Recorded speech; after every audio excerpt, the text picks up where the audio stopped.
கர்த்தருடைய பரிசுத்த நாமத்திற்கு மகிமை உண்டாவதாக. இன்றைய தினத்திலும் நாம் ஒரு சிறிய தொகுப்பை பார்க்க இருக்கிறோம். இன்றைய தலைப்பு இயேசுவின் வழி நடத்துதல், காட்ஸ் லீடிங். நம் வாழ்வில் எவ்வளவு முக்கியமானது என்பதை விளங்கும் ஒரு சிறு கதையை உங்களுக்கு முன்பதாக இன்னைக்கு தியானத்திற்காக நாம் பார்க்க இருக்கிறோம். இந்த கதையின் தலைப்பு ஒரு துண்டு பாறை மற்றும் சிற்பி. ஒரு மலைப்பகுதியில் அழகிய பாறை ஒன்று இருந்தது. ஒரு நாள் ஒரு திறமையான சிற்பி அந்த பாறையை தேடி வந்தார். அவர் பாறையின் ஒரு சிறு பகுதியை வெட்டி எடுத்து அதை தன் கைகளில் ஏந்தினார். அந்த பாறை துண்டு சிற்பியிடம் கேட்டது, ஐயா, நீங்கள் என்னை எங்கு கொண்டு போகிறீர்கள்? என் வாழ்க்கையில் பாதை எப்படி இருக்கும்? சிற்பி அன்போடு சிரித்து கொண்டே சொன்னார், என் பின்னால் வா, நான் உன்னை ஒரு உன்னதமான இடத்திற்கு வழி நடத்தி செல்வேன். வழியில் அவர்கள் ஒரு அடர்ந்த காட்டு பாதையை கடக்க வேண்டியிருந்தது. காடு மிகவும் இருட்டாகவும் பயமுறுத்துவதாகவும் இருந்தது. பாறை துண்டு பயந்து நடுங்கியது. ஐயா, இந்த வழி மிகவும் கரடுமுரடாகவும் இருட்டாகவும் இருக்கிறதே, நாம் தவறான பாதையை செல்கிறோமா என்று கேட்டது. அதற்கு சிற்பி அமைதியாக, பயப்படாதே, என்னை நம்பு, நான் உன்னை தாங்கி செல்கிறேன். இந்த பாதையை கடந்தால்தான் நாம் இலக்கை அடைய முடியும் என்றார்.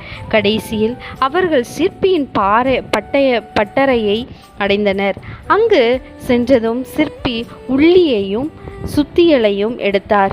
பாறையின் மீது ஓங்கி அடிக்க தொடங்கினார். பாறை வழியால் கதறியது, ஐயா, ஏன் என்னை இப்படி துன்படுத்துகிறீர்கள்? இதுதான் நீங்கள் சொன்ன உன்னதமான இடமா?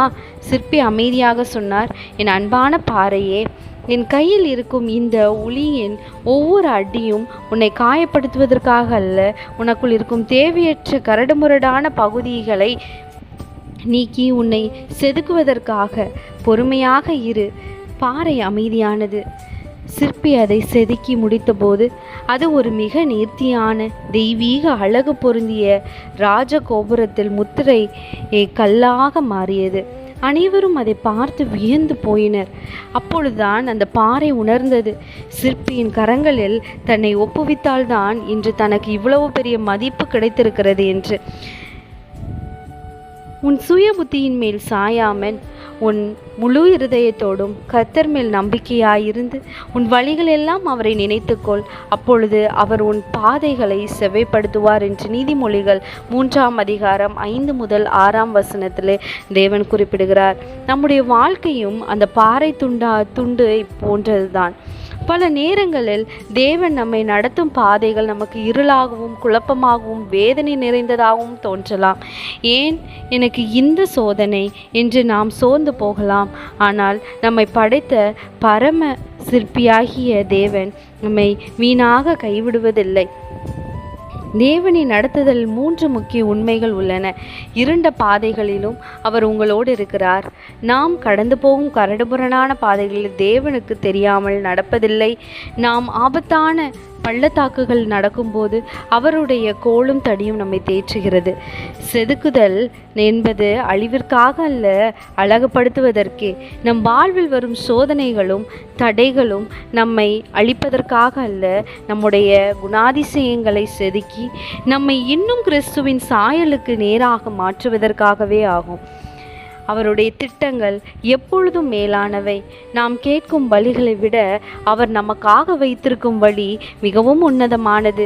நமது எதிர்காலத்தை அவர் ஏற்கனவே மகிமையாக வடிவமைத்து முடித்திருக்கிறார். நாம் செய்ய வேண்டியது என்ன? நம்முடைய சுய புத்தியின் மேல் சொந்த பலத்தையும் நம்பாமல் பரம சிற்பியாகிய இயேசுவின் கரத்தில் நம்மை முழுமையாக அர்ப்பணிக்க வேண்டும். அவர் நம்மை தாங்கவும் செதுக்கவும் சரியான பாதையில் வழிநடத்தவும் வல்லவராயிருக்கிறார். கர்த்தர் தாமே உங்கள் ஒவ்வொருவரையும் ஆசிர்வதிப்பாராக. ஆமேன், ஆமேன்.